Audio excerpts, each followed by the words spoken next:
Ulawe muyumbe wa Kisauni ula oyu imwene kibila wa milati ya Lapset Ali Mbogo ni woneka ibuthisia banene utongoi wa gavana wa kaunti ya Mombasa Abdul Swamad Sharif Nasir ayasya kana gavana one withitwe itumilo bia cia mwenende kwanzia ila itailite umila na walivoti ya control of budget ila yonanitie kana gavana miongo ile maitumia ilo bia cia mwenende kutoisia maendeleo. Mbogo haikuule mwenende kusakua ndongo ila sailite yumite kuthenekia mabata ma mwenende. Angela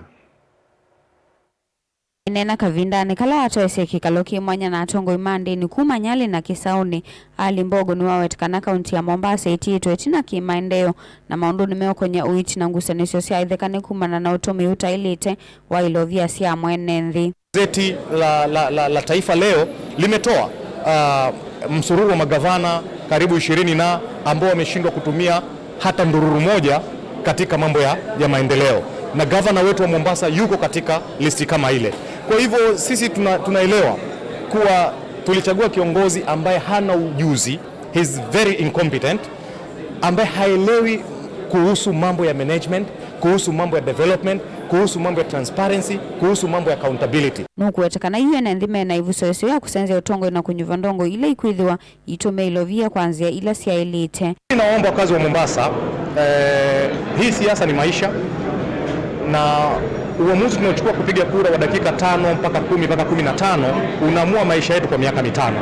Inaamua vile tutakavyopata tiba katika hospitali za umma, inaamua vile watoto wetu watakavyosoma kuanzia chekechea mpaka university, inaamua vile biashara zitafanyika ndani ya gatuzi la Mombasa, inaamua vile kodi zetu ambazo tunalipa Mombasa zitalipwa kwa njia gani. Kwa hivyo hii miaka 5, siku tunapokwenda kupiga kura tufanye maamuzi ya maana, tuwapime viongozi ambao tunataka kuwachagua kuanzia MCA all the way to the president. Nindhini wa kikalukiva la tongoi ama kiendi ni malalamikia vanene kuvathulwa na kunyamaaswa ni mauvisa ama akaunti kavindani kalama kunyai cha uvoa museo vala yuma akulia enenthi kuithwa memedho na ndongo ila makusa kuwa tuavika usakuwa nini munene wa mwaka wa 2021.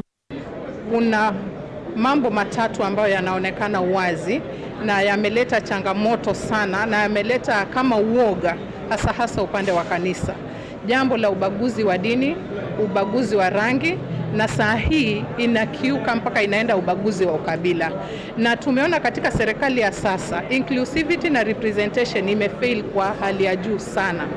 Kwa maana ukiangalia na hizi ofisi, na tukasema kwamba tutafanya human resource audit, sisi kama wachungaji tutatembea na kujionea, ndio tukizungumza tukihamasisha watu tuwe na ukweli. Mimi nauliza, nikipiga kelele pale feri, nikihubiri habari za Mungu pasina kulipa shilingi 5,000 ni kelele, lakini nikilipa shilingi 5,000 mbona sio kelele? Sijui unanielewa vizuri Nimeshikwa nikawekwa pingu, nikaambiwa na watu wa county nilipe shilingi 5,000. Nikasema nikilipa shilingi 5,000 nitapewa nafasi ya kuhubiri, nikaambiwa ndio. Nikasema kumbe nikihubiri pasina kulipa shilingi 5,000 ni makelele, nikilipa shilingi 5,000 sio makelele. Japokuwa wao ni viongozi wa dini, lakini pia wao ni familia, ni baba, ni mama, wana watoto ambao wanajukumika kuhakikisha wanapata mahitaji yao ya kila siku. Na limejitokeza swala hili kuwa wanafili wanatengwa katika masuala ya basari, katika masuala ya uajiri wa kazi katika county government ya Mombasa. Ukifika pale unapata watu wa dini fulani, watu wa tabaka fulani ndio wamepatiwa nafasi za mbele, wengine wako nyuma. Gilivotia vilingi wa mauvo kuma kauntini ya Mombasa nita wa Angelina Mose.